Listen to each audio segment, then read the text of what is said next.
Jen, oh Jen, give me the news, it's my 100th video. So much I have learned this year, I got a real taste for bacon with you. 100!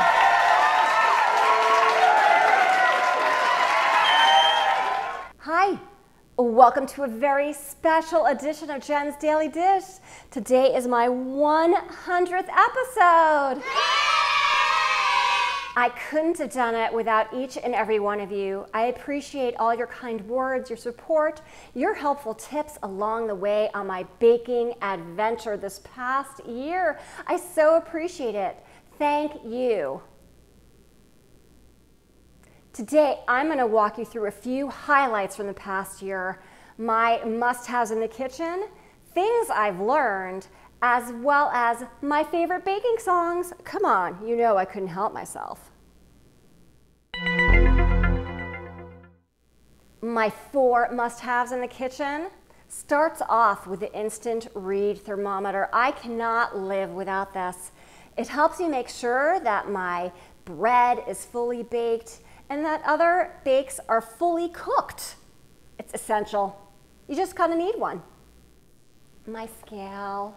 It's like my baby because once I found it, I can't live without it. It is the best thing ever. And by the way, I know it's against popular American opinion, but grams rock. They really do. Sparkling sugar. Not only does it make a fun sound, but it is great on top of pretty much anything sweet. You can put this on top of muffins. It makes a nice caramel coating in the oven. Put it on top of any sort of sweet breads that you have. Could go on top of pies. The possibilities are endless. I love sparkling sugar. This is the unexpected favorite, espresso powder. It really does enhance chocolate flavors as well as any sweet flavors. It just sort of brings out an extra depth that you didn't know you were missing. If you don't have espresso powder, go out and get some. Here are the top 9 things I have learned this past year. The most important thing that I have learned, this is truly, truly essential. If I can do this, you can too. Really and truly. Did you see when I was making that scotcha, that rolled up pizza deliciousness, that there were holes in the dough? Yeah, there were. Did it still turn out perfect? Yes, it did. Did you see how during strawberry hand pies, the pastry was melting? It was. It really was. Did I still make it work? Yeah, I did. And they were delicious. And didn't they look good? They did. How about that caramel cake, which was, I think, one of the most delicious cakes I've ever tasted in my life.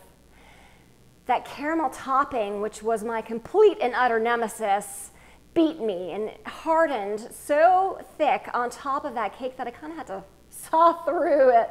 But that's okay, because wasn't that cake delicious? Yes, it was. You don't have to be perfect. It just has to taste great. And if I can do this, you can too. Number 2, refrigerate your cookie dough. I don't think I need to say any more. You will be happy you did. Number 3, meringue is so easy to make and comes together quickly. And if you pipe it on top of anything, you will look like an expert. Number 4, if you don't have any yeast, you can still make bread. Do you have a sourdough starter or some baking soda for soda bread? Use that instead. Number 5, bread and all those different flours that are out there. Pastry flour, cake flour, all-purpose flour, bread flour, whole wheat flour, and then there are all those gluten-free variations of almond flour, etc. So many variations, which one to use? It boils down to protein levels. The cake and the pastry flours really have very low protein levels, so they're not going to form those glutinous bonds that a bread flour would. And so that's the deal with flours. It's really as simple as that. Number 6, cheese. Grate your own cheese.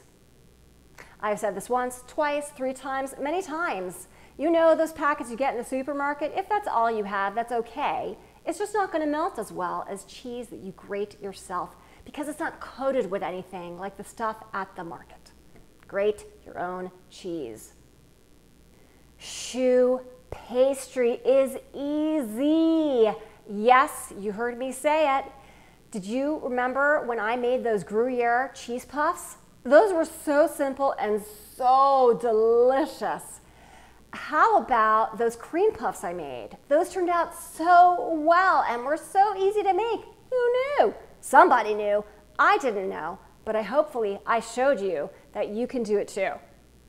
Number 8, sourdough starter. It seems complex, but once you get it going, it's like the easiest pet you could ever have. You stick it in the refrigerator and you feed it once a week. That's it. And then you can make bread without yeast, just using your sourdough starter. Deliciousness. Number 9, get a fantastic videographer to help you out. Could not do this without him, and I greatly appreciate it.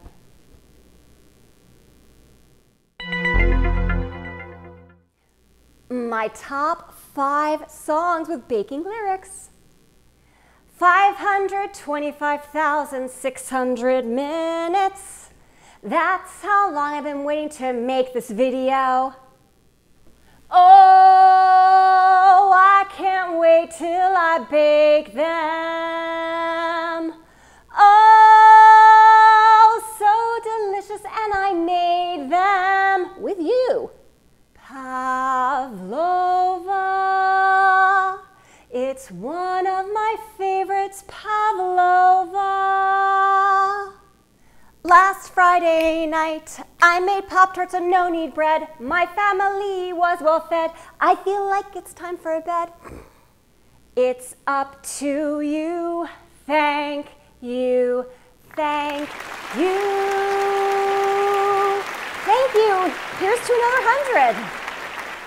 There's so much more to come. Thanks for sharing with me these past 100 episodes. I truly appreciate it. There's so many more delicious recipes to come. I'm taking requests. Some of you have made them already, so they're in my queue to make and bake and share with you. And don't forget those song requests. And most of all, don't forget, if I can do it, you can too. Let's bake some more. And don't forget to like, subscribe, and check me out on Instagram and share with your family and friends so we can keep this fun going.